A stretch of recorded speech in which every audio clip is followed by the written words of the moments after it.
this, we'll now introduce our spoken word poets and writer from Kenya, Mumbi Macharia. Over to you, Mumbi.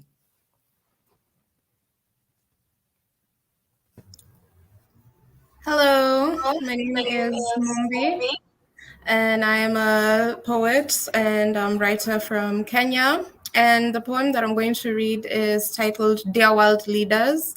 And this poem is a call to world leaders to take into account the voices of young people in decision and policy making. So they say you're on the menu if you're not seated at the table. Allow me to introduce myself.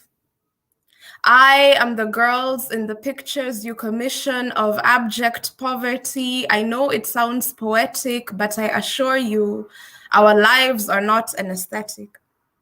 Perhaps you didn't know that I am the girl staying home from school because I don't have pads, my future. They took that. I am no different from the girl walking home from school with a stomach heavier than my book bag. But make no mistake, I'm not a charity case. But that's the picture you get. I see I am my grandmother's legacy. I come from a long line of matriarchal forces, rainmakers, healers, warriors, especially.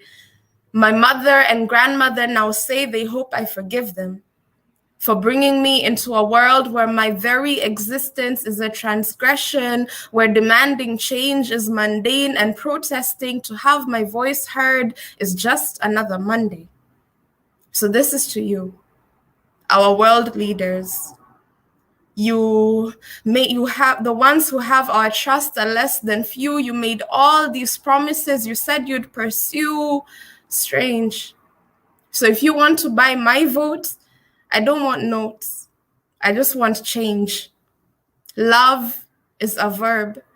So I don't just want you to talk about it. I need you to be about it in every sector.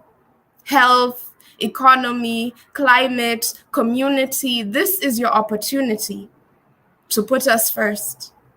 We've come a long way. So I pray that the strides we have made are not receding. We are pleading. Do not leave us behind. We have options, but no choices, opinions, but no voices. It's time, it's been time to not just hear, but to listen. Thank you.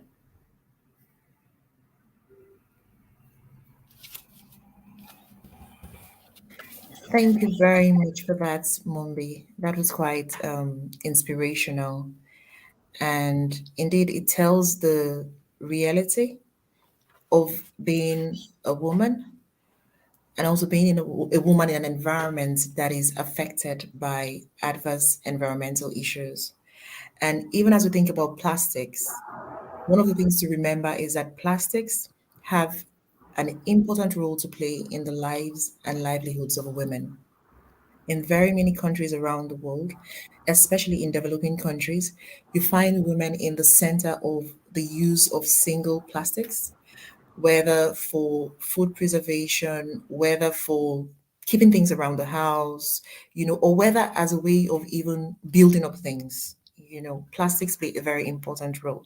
And interestingly, I know about an initiative in Kenya where they've come up with the use of plastics for buildings, which is very, inspirational. It shows the good that can come out of this waste that is a menace at the moment. But I think at the same time, we have to remember that there are women at the center of even collecting plastics. So the value chain from use to disposal to collection to managing, there are women in the center of all of that, and very often women in vulnerable situations.